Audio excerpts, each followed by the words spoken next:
Cette vidéo concerne le personnage de Jade Cocoon. Si vous avez trouvé cette vidéo utile, veuillez aimer et vous abonner. Le jeu vidéo Jade Cocoon Story of Samamei. Jade Cocoon contient une variété de personnages dont le héros est maître des cocons levant ses amis et ses ennemis.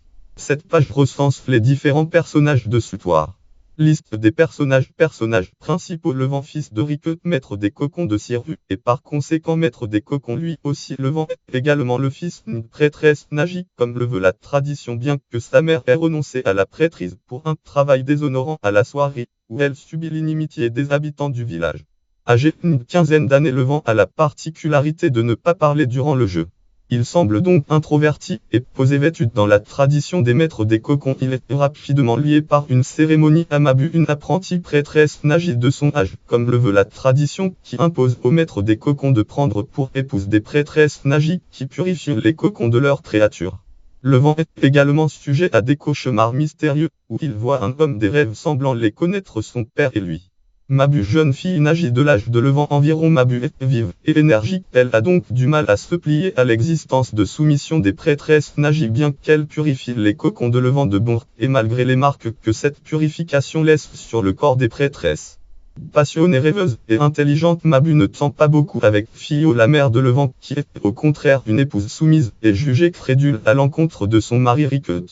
Mabu deviendra ensuite une luciole enfermée dans un cocon que Levant devra garder précieusement car son sort est lié à celui du village. Garé est la prêtresse Nagi du village de Sirru. En conflit perpétuel avec Jibara, la chamane de Sirru, Garé peut paraître un peu dure et inflexible, mais elle n'est pas moins au service de Sirru et de Levant, le maître des cocons. Elle enseigne à Mabu la magie des prêtresses Nagi en dépit des épreuves que celle-ci impose à la jeune fille, et prodigue à Levant informations, pouvoirs et conseils en vue des épreuves qui l'attendent. Jibara, chamane de Sirru, femme dure et autoritaire. Jibara est une descendante des alchimistes de Jean-Napal, l'ancien royaume qui étendait auparavant sur la terre de Parel avant la chute du pouvoir sous la malédiction de la forêt et des esprits divins. Jibara contrôle secrètement la politique du village, dirigeant Atorg, le chef de Sirru, qui est beaucoup plus placide et posé. Elle est également profondément opposée à Garret, dont elle déteste l'autorité et l'indépendance, craignant et haïssant à la fois le pouvoir du peuple Nagi, qui est nécessaire à l'équilibre de la forêt et des hommes, mais leur donnant selon elle trop d'ascendant sur le peuple. Cory, le maître des cocons bleus. Fier et solitaire, Cory est un vieil ami de Riquet, qui a bien connu et qui surnomme comme beaucoup le lion de Parel. En revanche, il n'a aucune nouvelle de lui. Par amitié envers lui, qui enseigne à Levant ce qui sait, lorsque le jeune maître des cocons entre pour la première fois dans la forêt, lui expliquant les rudiments de leur fonction et lui offrant sa première créature. En outre, il a passé les dernières années depuis la disparition de Riquet à chasser les créatures de la forêt pour protéger le village. Cory vit dans une maison haute de la forêt du Scarabée et y attend Levant, bien que des recherches approfondies sur l'herbe de Calabac qui guérit le sommeil magique des victimes des Onibubu ne lui ait pas appris comment se procurer cette herbe. Kulmar, fils d'Iajako et Ada, Kulmar est une sorte de guide pour les jeunes de Sirru. Il est calme et posé, quoique plus mature que ses amis, et un peu mystérieux. Grand ami de Levant, légèrement épris de Mabu, Kulmar est en outre très aimable avec eux deux et toujours prêt à aider le jeune maître des cocons quand celui-ci en a besoin.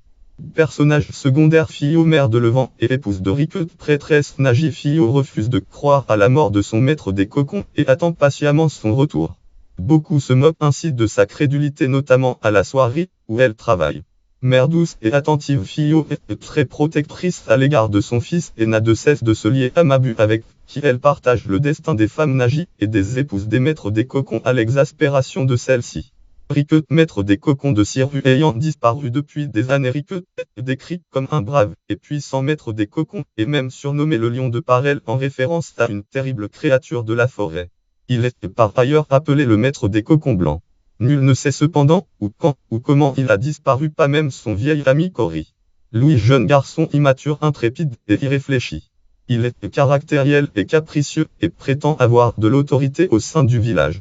Depuis que ses parents ont été tués par des créatures de la forêt, Louis est le gardien de la tour de guet du village et souhaite par-dessus tout devenir un puissant guerrier pour venger la mort des siassés insupportables et agaçants. Louis est peu apprécié de Mabu, tandis qu'il laisse l'idulge Kulmar assez indifférent.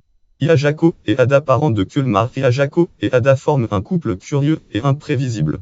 Le forgeron du village intelligent sagace est très bon avec le vent, lui propose des armes et des armures pour remplir sa fonction ainsi que des conseils en matière de combat et de maniement.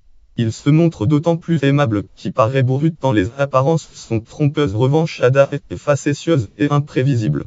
Toujours en train de se moquer de son mari, elle est une vraie mère poule pour son fils qu'elle éloigne tant qu'elle peut de l'incontrôlable de Louis.